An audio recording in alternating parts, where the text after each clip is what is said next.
ॐ वसुदेवसुतं देवं कंसचाणूरमर्दनं देवकी परमानन्दं कृष्णं वन्दे जगद्गुरुं। नमोऽस्तु ते व्यासविशालबुद्धे फुल्लारविन्दायतपत्रनेत्र येन त्वया भारततैलपूर्णः प्रज्वालितो ज्ञानमयः प्रदीपः। गीता ध्यानम के इस तीसरे सत्र में उपस्थित आप सभी श्रोताओं का स्वागत करते हुए हम अपने मुख्य विषय में प्रवेश करेंगे। पिछले सत्र में दूसरे श्लोक की व्याख्या करते हुए हमने देखा, नमोस्तुते व्यास विशाल बुद्धि कहकर महर्षि वेदव्यास जी की वंदना की गई और फुल्लार विंदाय तपत्र नेत्र इस पद से उनके नेत्रों की तुलना खिले हुए कमल की पंखुड़ियों से की गई। इसके अतिरिक्त हमने देखा कि महर्षि वेदव्यास जी के द्वारा महाभारत के मध्य में गीता रूपी अध्यात्म दीप प्रज्वलित किया गया।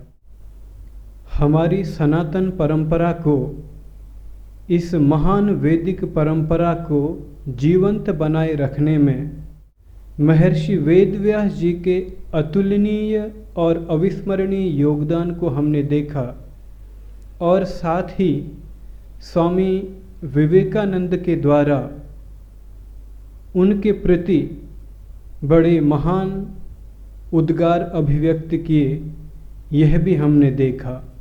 नमोस्तुते व्यास विशाल बुद्धे फुल्लार विंदाय तपत्र नेत्र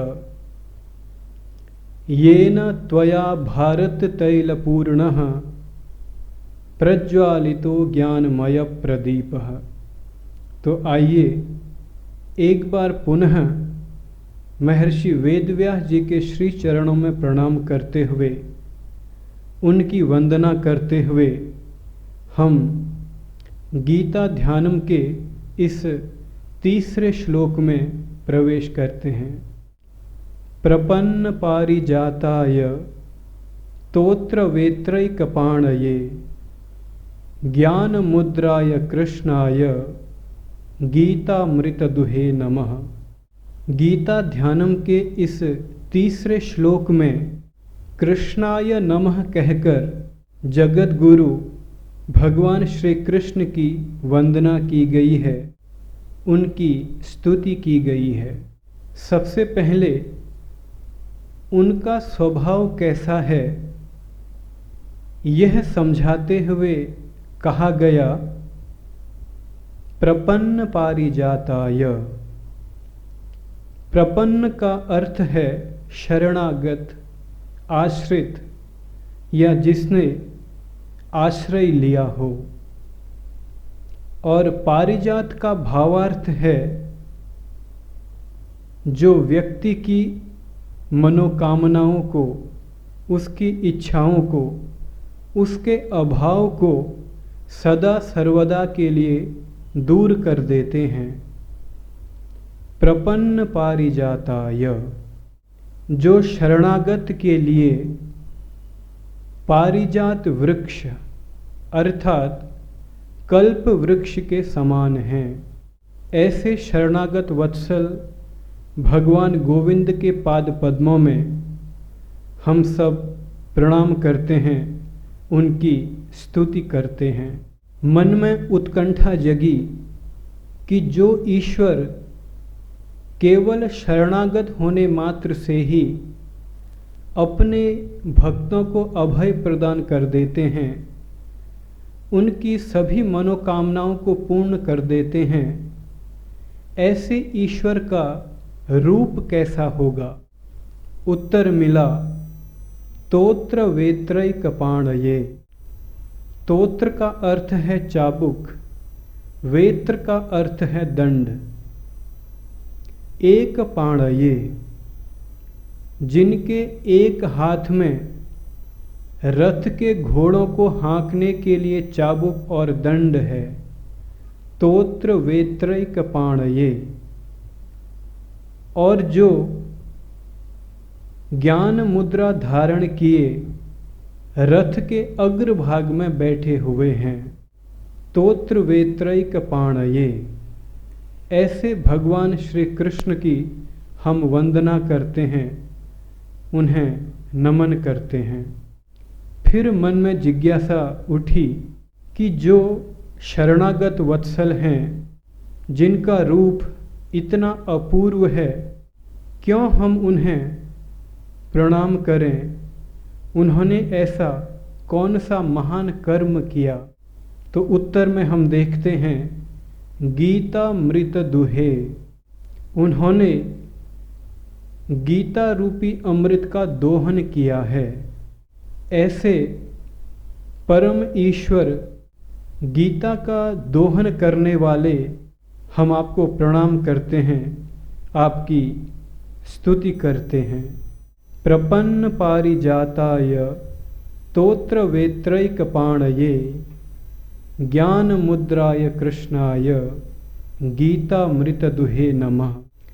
इस श्लोक में भगवान के रूप, कर्म और स्वभाव का चित्रण किया हुआ है। प्रपन्न पारिजाताय से भगवान का स्वभाव निरूपित किया है।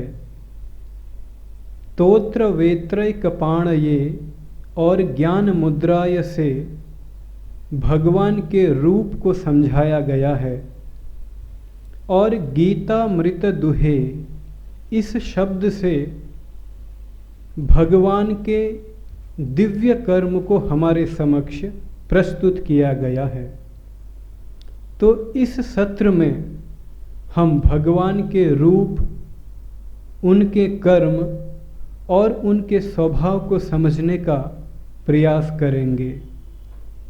प्रपन्न पारिजाताय तोत्र वेत्रैकपाणये ज्ञान मुद्राय कृष्णाय गीतामृत दुहे नमः।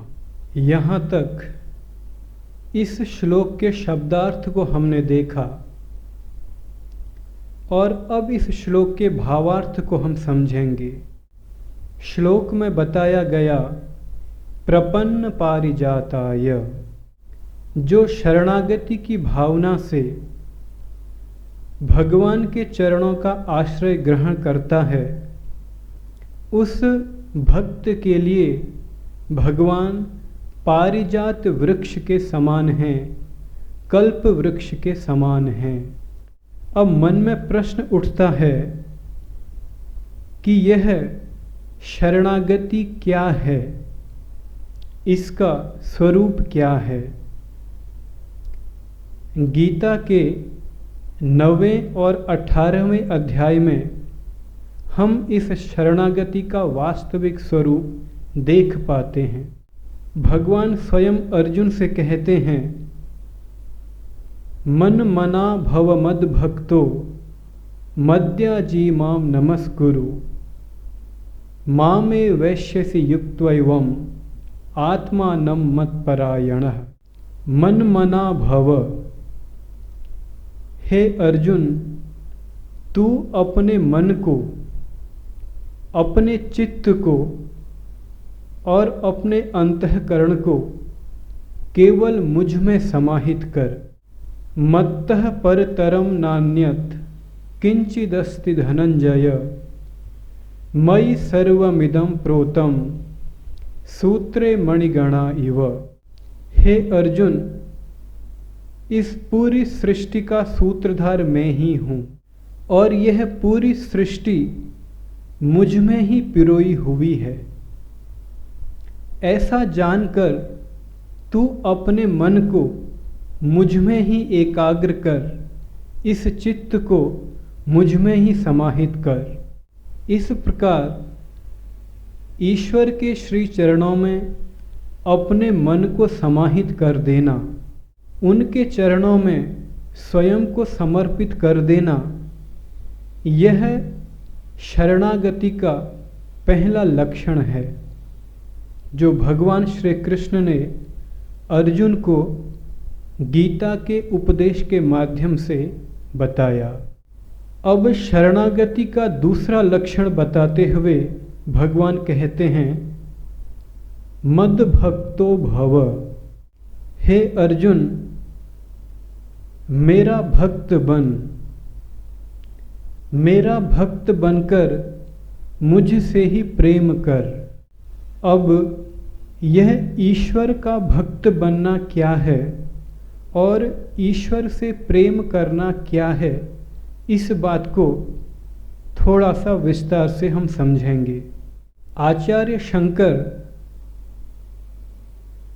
यथार्थ भक्त के स्वरूप को निरूपित करते हुए गीता के भाष्य में लिखते हैं कि जिसने अपनी सारी भावनाओं को ईश्वर के श्री चरणों में समर्पित कर दिया है और जिसकी यह धारणा पूरी तरह से निश्चित हो चुकी है कि वह जो कुछ भी सुनता है, जो कुछ भी देखता है और जो कुछ भी स्पर्श करता है, वह केवल और केवल वासुदेव श्री कृष्ण हैं। यह सच्चे भक्त का स्वरूप है और भगवान अर्जुन से यही कहते हैं कि हे अर्जुन, मद भक्तो भव, मेरा भक्त बन और मुझसे ही प्रेम कर। यह सच्चे भक्त का स्वरूप बड़ा ही विलक्षण है, बड़ा ही अद्भुत है और इसके यथार्थ स्वरूप से हमें परिचित होना ही चाहिए। यदि हम ईश्वर के श्री चरणों में पूरी सच्चाई और ईमानदारी के साथ स्वयं को समर्पित करना चाहते हैं तो यह अत्यंत आवश्यक है कि हम ईश्वर का सच्चा भक्त बने। अब यह सच्चे भक्त का क्या स्वरूप है, एक बार आप पुनः उसे सुने।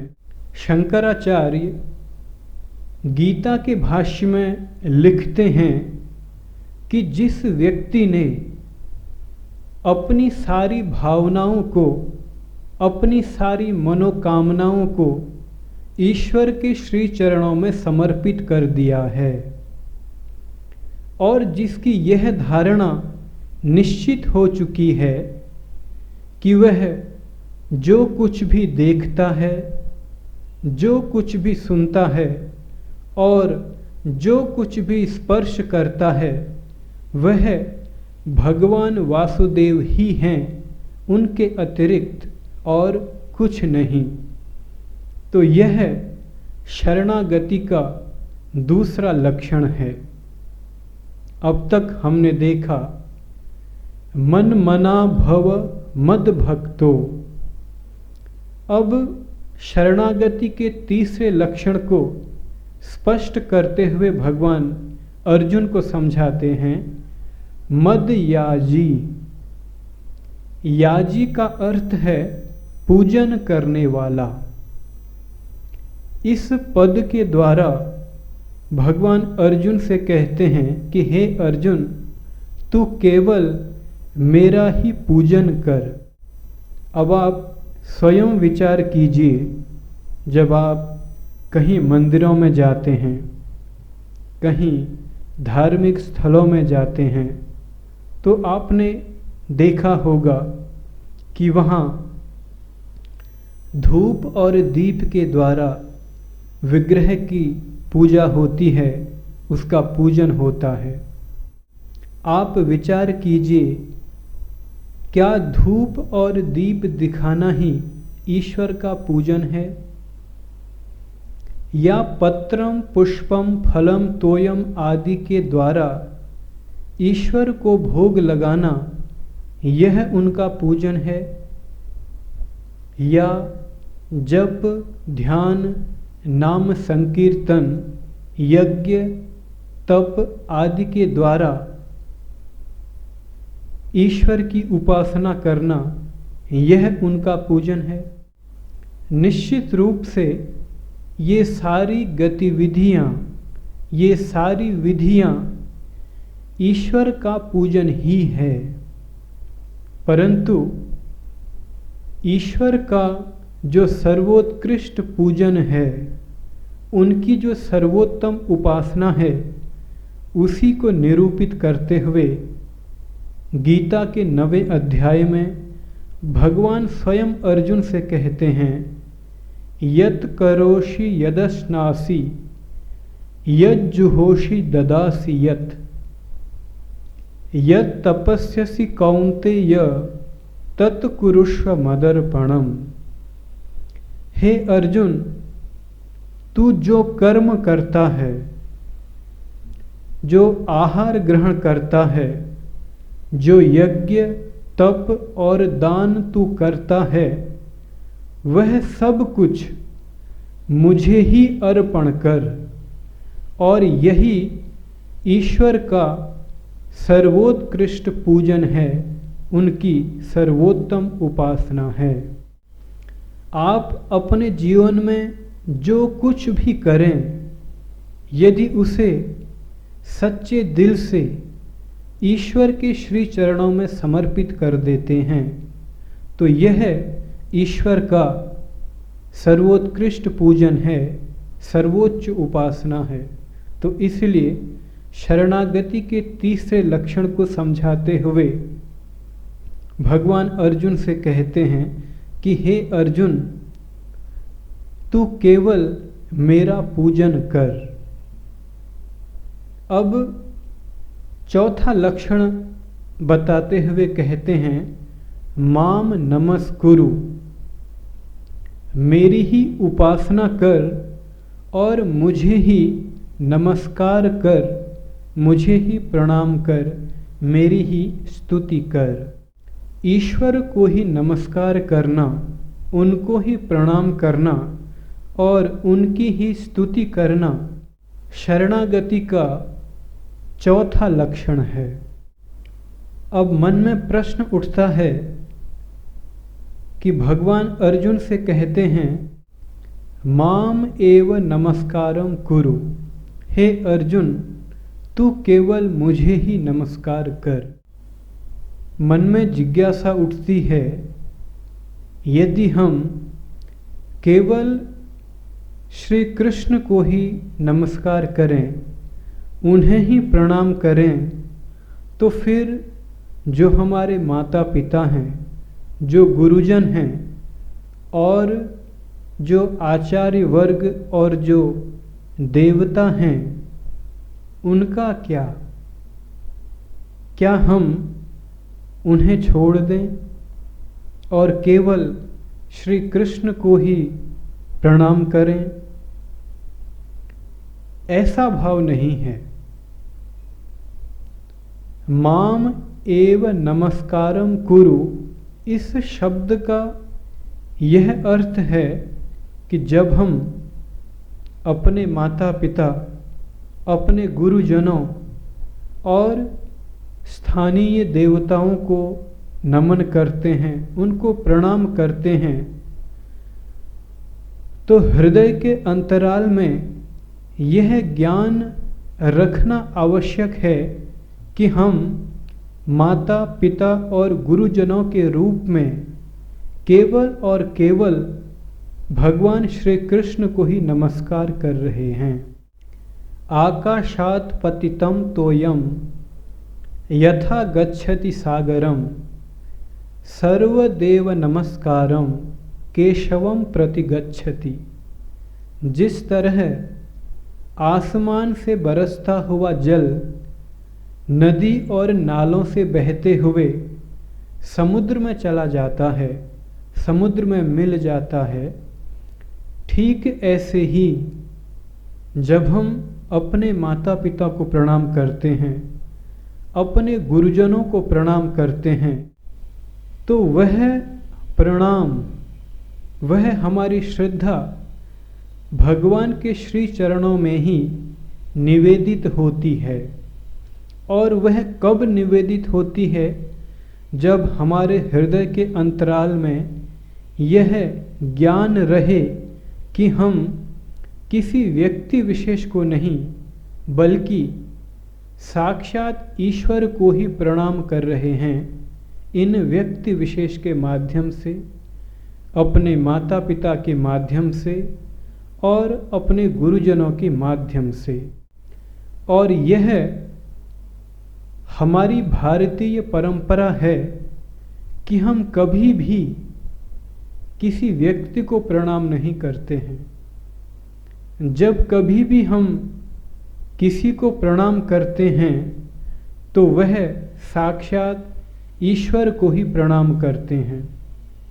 जिस तरह एक विग्रह के द्वारा, एक प्रतिमा के द्वारा हम साक्षात ईश्वर की ही उपासना करते हैं, ईश्वर की ही पूजा करते हैं, ठीक ऐसे ही हर एक व्यक्ति को, हर एक मनुष्य को जब हम अपना प्रणाम निवेदित करते हैं तो वह प्रणाम केवल और केवल भगवान श्री कृष्ण के पाद पद्मों में ही निवेदित करते हैं, ईश्वर के ही श्री चरणों में निवेदित करते हैं। तो इस प्रकार मन मना भव मद भक्तो मद्याजीमाम नमस्कुरु, जो अपने मन को, अपने चित्त को, अपने अंतःकरण को पूरी तरह से ईश्वर के श्री चरणों में समर्पित कर देता है, उनमें ही समाहित कर देता है, और जो उन्हीं का भक्त बनकर उन्हीं से प्रेम करता है, जो उन्हीं का पूजन करता है, उन्हीं की उपासना करता है और अपनी श्रद्धा, निष्ठा और प्रणाम भी उन्हें ही निवेदित करता है, ऐसा शरणागत भगवान के श्री चरणों में जब आश्रय ग्रहण करता है तो ऐसे भक्त की भगवान सारी मनोकामनाओं को पूर्ण कर देते हैं, उसके अभाव को दूर कर देते हैं। तो ऐसे प्रपन्न पारिजाताय भगवान गोविंद के पाद पद्मों में हम प्रणाम करते हैं, हम अपनी श्रद्धा निवेदित करते हैं। यह भाव परिपूर्ण शरणागति का है, और जो इस भावना से सधकर, इस भावना से परिपूर्ण होकर ईश्वर के श्री चरणों में स्वयं को समर्पित कर देता है, भगवान कहते हैं माम एव एष्यसि, हे अर्जुन वह मुझको ही प्राप्त कर लेता है, वह मेरा दर्शन कर लेता है। प्रपन्न पारिजाताय, इस प्रकार हमने देखा कि जो प्रपन्न है, जो शरणागत है, उसके लिए भगवान पारिजात वृक्ष हैं, कल्प वृक्ष हैं, अर्थात उसके अभाव को दूर कर देने वाले हैं, उसके अज्ञान अंधकार को मिटा देने वाले हैं और उसे सदा सर्वदा के लिए परिपूर्ण कर देने वाले हैं। इस प्रकार हमने भगवान के स्वभाव को समझा। प्रपन्न पारिजाताय। अब भगवान के रूप को समझने का प्रयास करेंगे। तोत्र वेत्रैकपाणये। तोत्र का अर्थ है चाबुक, वेत्र का अर्थ है दंड। जिनके एक हाथ में रथ के घोड़ों को हाँकने के लिए चाबुक और दंड है, और जो ज्ञान मुद्रा में रथ के अग्रभाग पर बैठे हुए हैं, ऐसे परम रूपवान परम सुदर्शन भगवान श्री कृष्ण को हम नमन करते हैं, उनकी चरण वंदना करते हैं। यहाँ ज्ञान मुद्राय शब्द अत्यंत ही महत्वपूर्ण है। इस पर कुछ विवेचना आवश्यक है। यह हमारा अंगूठा है और यह हमारी तर्जनी। अंगूठे और तर्जनी को मिलाकर और बची इन 3 उंगलियों को जब हम सामने की ओर करते हैं तो यह ज्ञान मुद्रा बन जाती है। और यह ज्ञान मुद्रा ज्ञान का आधार है। जो विद्यार्थी हैं उन्हें विशेष रूप से ध्यान देना चाहिए और ध्यान से इसे सुनना चाहिए कि यह ध्यान मुद्रा वस्तुतः क्या है। जब हम अपने अंगूठे और तर्जनी को एक साथ मिलाते हैं और बची हुई 3 उंगलियों को सामने की ओर करते हैं तो यह ज्ञान मुद्रा बन जाती है। और यह ज्ञान मुद्रा हमारे मन को एकाग्र करने में बहुत ही सहायक है। और एकाग्रता ज्ञान का रहस्य है, इसलिए इस मुद्रा को ज्ञान मुद्रा कहा जाता है, क्योंकि यह ज्ञान का आधार है। जब आप हमारे प्राचीन ऋषियों का चित्र देखेंगे तो उनमें से अधिकांश ऋषि ज्ञान मुद्रा में ही अवस्थित बैठे रहते हैं और उनके जीवन का जो व्यावहारिक और आध्यात्मिक ज्ञान है, यह ज्ञान मुद्रा ही उसका आधार है। द्वे विद्ये वेदितव्ये। हमारी इस वैदिक परंपरा में ज्ञान चाहे लौकिक हो या आध्यात्मिक, दोनों को ही अत्यंत पवित्र समझा जाता है। यह ज्ञान व्यक्ति के अंतःकरण को पवित्र बना देता है। नहि ज्ञानेन सदृशम पवित्रमिह विद्यते। तो यह ज्ञान मुद्रा है जो विद्यार्थियों के जीवन में बहुत ही महत्वपूर्ण भूमिका निभा सकती है यदि वे प्रतिदिन ब्रह्म मुहूर्त के समय इस ज्ञान मुद्रा के साथ ईश्वर का चिंतन, जप, ध्यान और ध्यान करें। बहुत सारे विद्यार्थियों की एक शिकायत रहती है कि उनका मन पढ़ाई में नहीं लगता। तो जिनके भी साथ यह शिकायत है वे हर दिन ब्रह्म मुहूर्त में इस मुद्रा का अभ्यास करें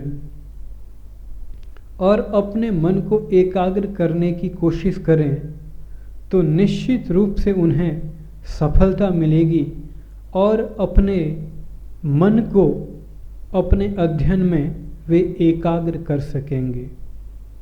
तो हमारे संपूर्ण जीवन में इस ज्ञान मुद्रा का अत्यंत ही महत्वपूर्ण योगदान है और अत्यंत ही महत्व है।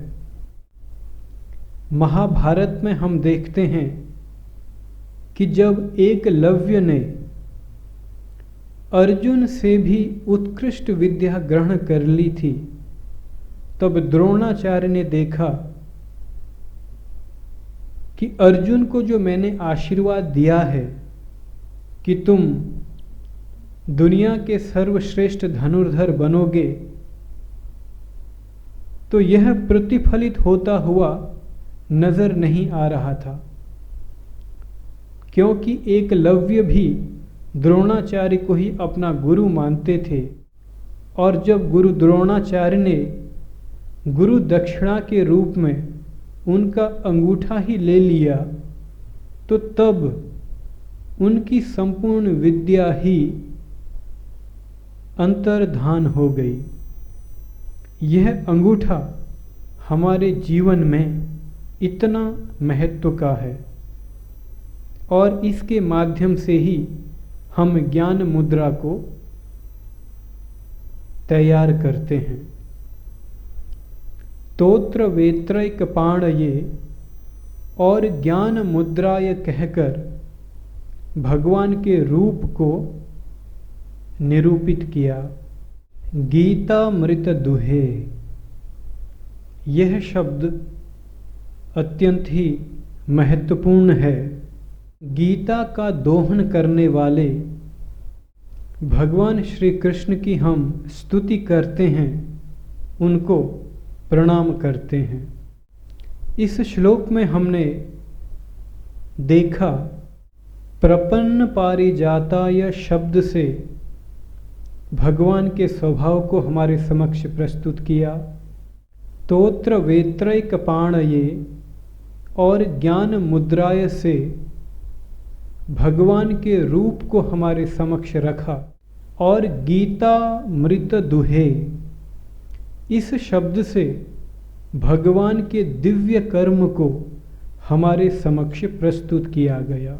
भगवान का जन्म और कर्म दोनों ही दिव्य हैं।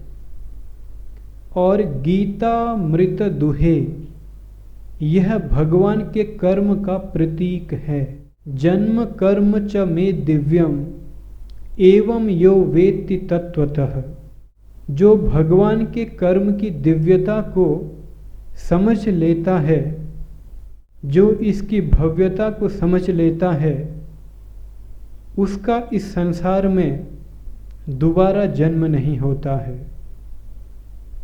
तो गीता मृत दुहे, इस शब्द से भगवान के इस दिव्य कर्म को हमारे समक्ष प्रस्तुत किया।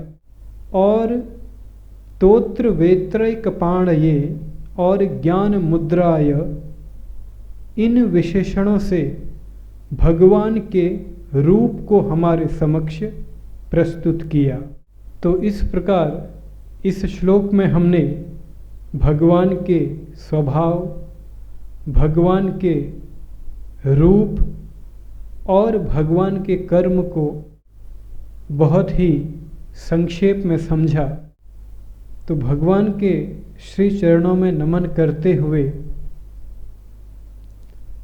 हम उनसे प्रार्थना करते हैं कि शरणागति का जो स्वरूप आज हमने देखा, सच्चे भक्त का जो स्वरूप हमने देखा, ईश्वर की यथार्थ उपासना को जो हमने समझा, वे सारी की सारी बातें हमारे जीवन में अवतरित हों, हमारे जीवन का हिस्सा बने और उन्हें अपने जीवन में उतार कर हम अपने जीवन को कृतकृत्य कर सकें, धन्य कर सकें। इसी विचार के साथ हम अपनी वाणी को यहीं विराम देंगे। ओम शांति शांति शांति। हरि ओम तत्सत।